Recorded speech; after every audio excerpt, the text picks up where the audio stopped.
Hello, hello, hello. Are we live? Let's check this one over here. Alright, so I'm just going to take a couple screenshots on my phone as we are getting ready. I need to check the audio to make sure that you can hear me. And we got about 20 minutes. Should say it's live streaming by now. Still doesn't say live streaming. Let's home.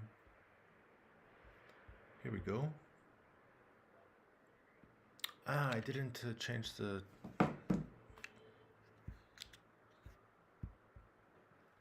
Anyways, it's fine. We'll do it later. So basically, like usual, what I'm going to do is I'm just going into the. I'm just going to jump into this little. I'm jumping into this textbook, and so I took a screenshot of this page already, and now I need to take a screenshot of the second page. So the strategy here is that we're going to use AI to learn French. Yeah, I know I was saying last week that, I need to do this more regularly. Maybe I need to have like 2 or 3 videos a week. And then I had 0 videos last week. So I realized that, and yeah, it's terrible, I know. Are we actually on No, shoot, I took the wrong. Comment fait-il, quand, bon. So when I was studying Chinese and Russian, particularly when I was studying Chinese, I discovered that pretty much you want to do some like studying beforehand. Like you want to get into the chapter before you have a lesson with a teacher, because then you're aware of the content before you start the lesson. And this is vital. It's vital to understand what you're going to be talking about before the lesson. All right, so basically I opened up to Google Gemini, and we just click the gallery. So you can see I have 3 videos ready. 3 videos. I got 3 text right, like ready to go.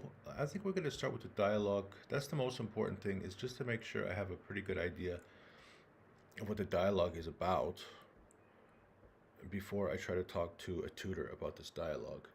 And then there's some other things from the previous dialogue that I want to review. So I'm just selecting the dialogue, and then in Google I'm using the 2.5 flash, and which means everybody has access to the 2.5 flash. And then there's a button that says talk about this image. It's above the image, and there you go. The attached file is a French conversation. Oui, tu parles le français?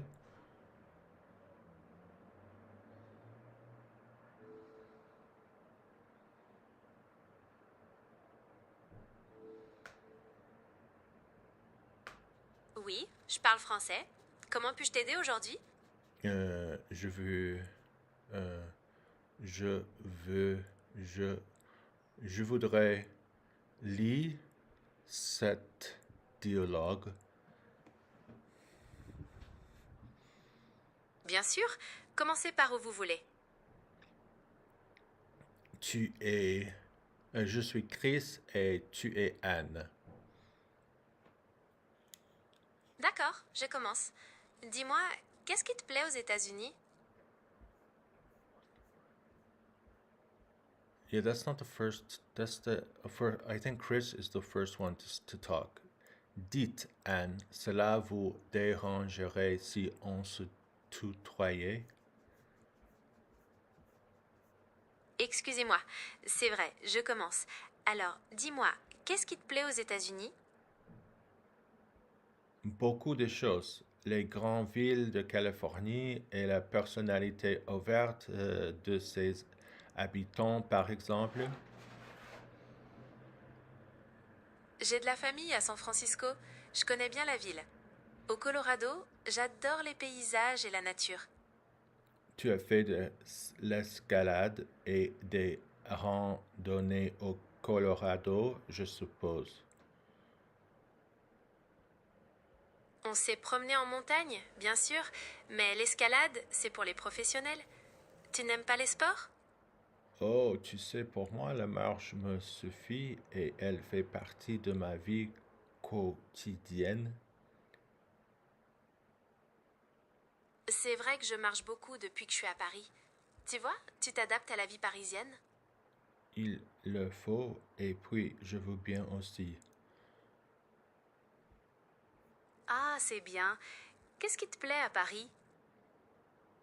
Okay, so this like first of all, I got the wrong dialogue. So so I'm just gonna write help me read the dialogue. I will upload an image. All right, so I'm just gonna say that I'm like in the Google Gemini. So that's kind of like prepared a little bit. Now the issue is actually I have the wrong dialogue queued up. So actually I should be queuing up dialogue number 3.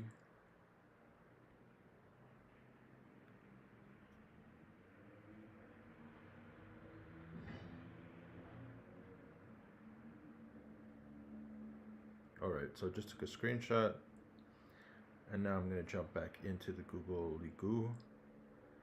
I'm going to plus, add the image of the dialogue, and click talk live about this.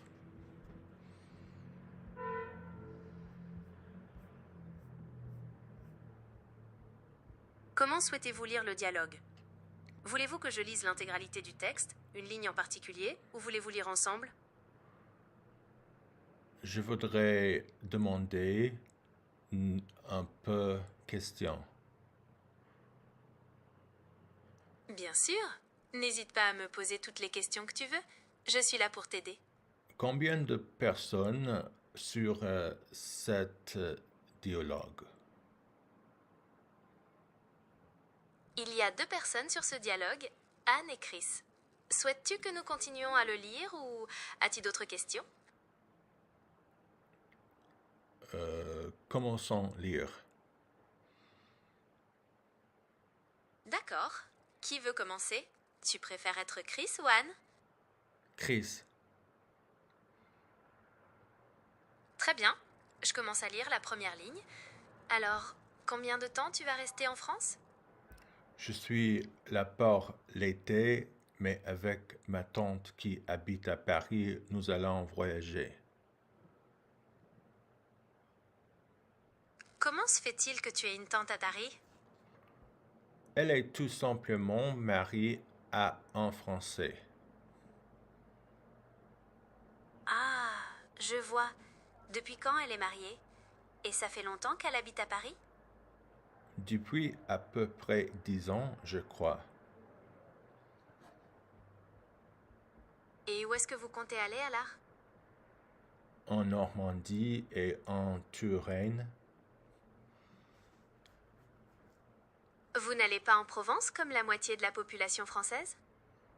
Eh bien non, ma tante dit qu'il y a trop de monde sur la côte méditerranéenne en été. Elle a raison. Et pourtant elle est belle, la Côte d'Azur. À cette fois, je lis Anne. D'accord, je commence alors. Alors, combien de temps tu vas rester en France? Non, je voudrais lire Anne et tu lis Chris. Alors, combien de temps tu vas rester en France? Ah, d'accord, je suis prête. C'est parti. Je suis là pour l'été, mais avec ma tante qui habite à Paris, nous allons voyager. Comment se fait-il que tu aies une tante à Paris? Elle est tout simplement mariée à un Français. Ah, je vois. Depuis quand elle est mariée et ça fait longtemps qu'elle habite à Paris? Depuis à peu près 10 ans, je crois. Et où est-ce que vous comptez aller alors? En Normandie et en Touraine. Tu connais?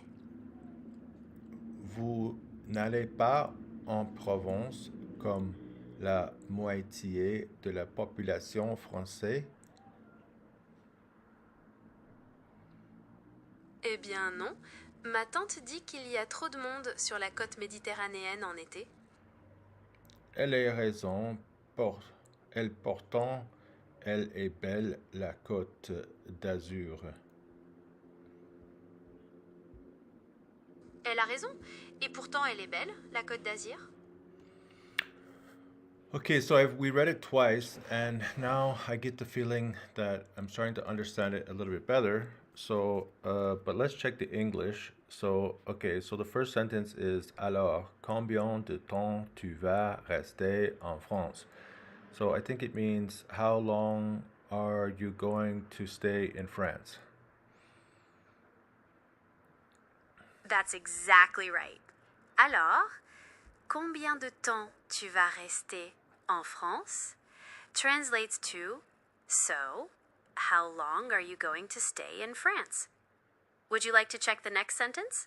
Je suis là pour l'été, mais avec ma tante qui habite à Paris, nous allons voyager.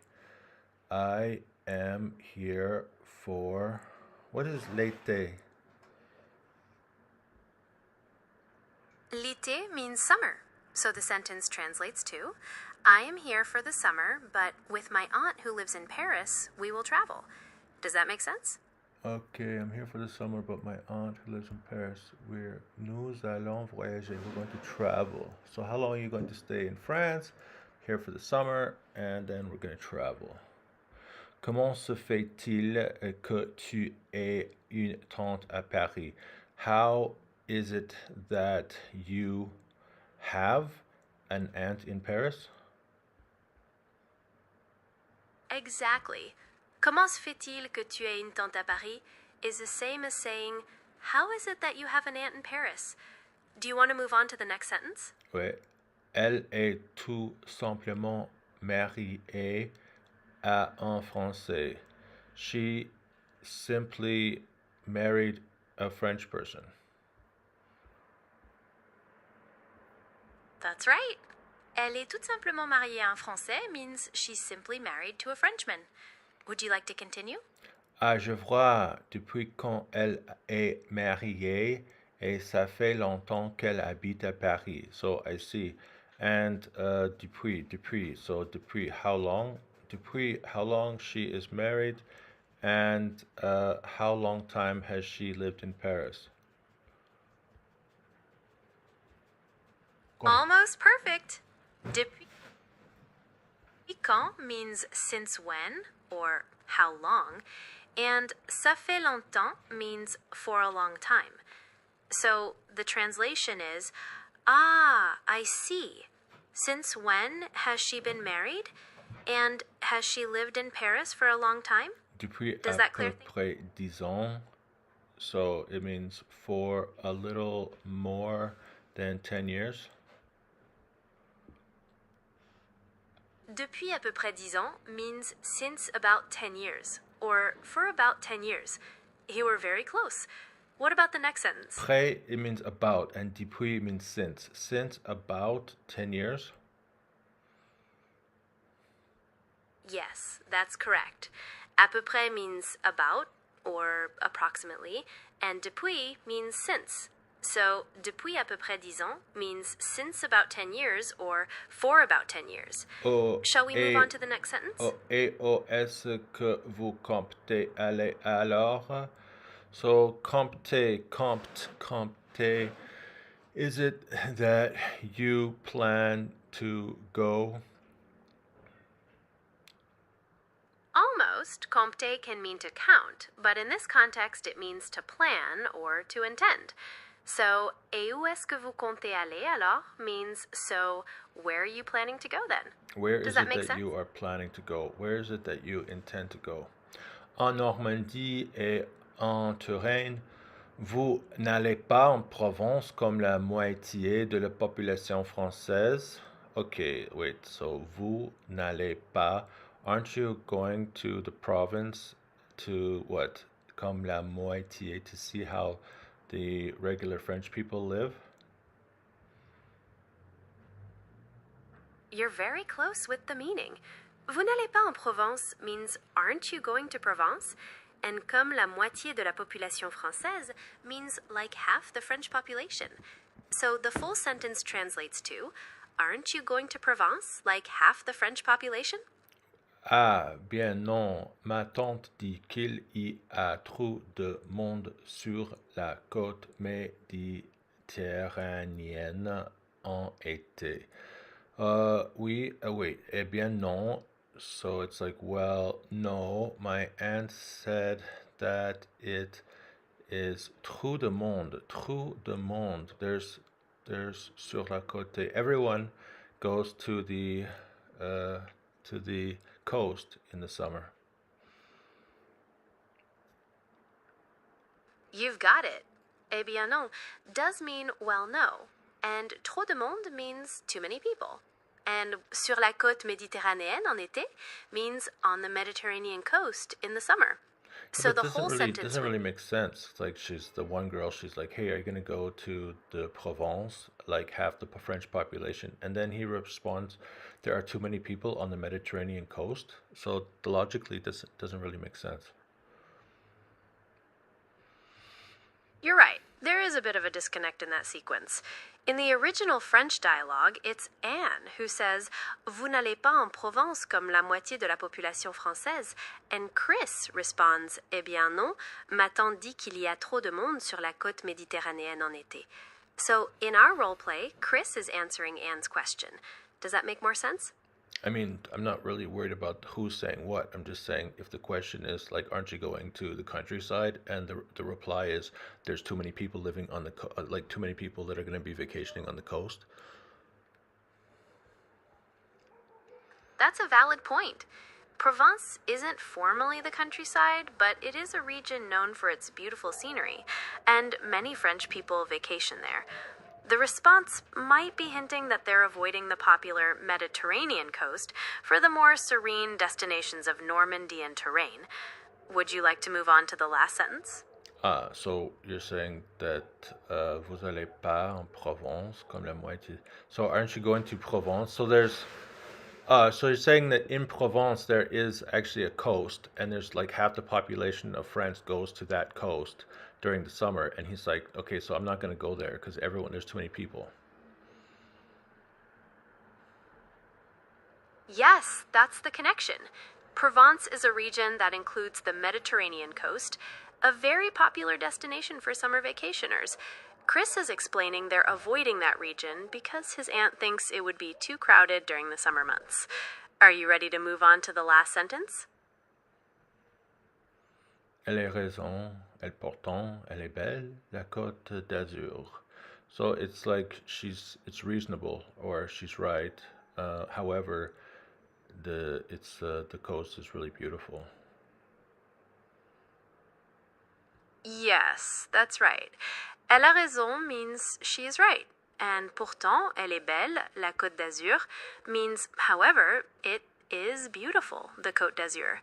Would you like to go through the dialogue one more time? Nice. Okay. All right, I gotta go. That was interesting. Yeah, we gotta do this more often. Somehow, I got to get this thing figured out.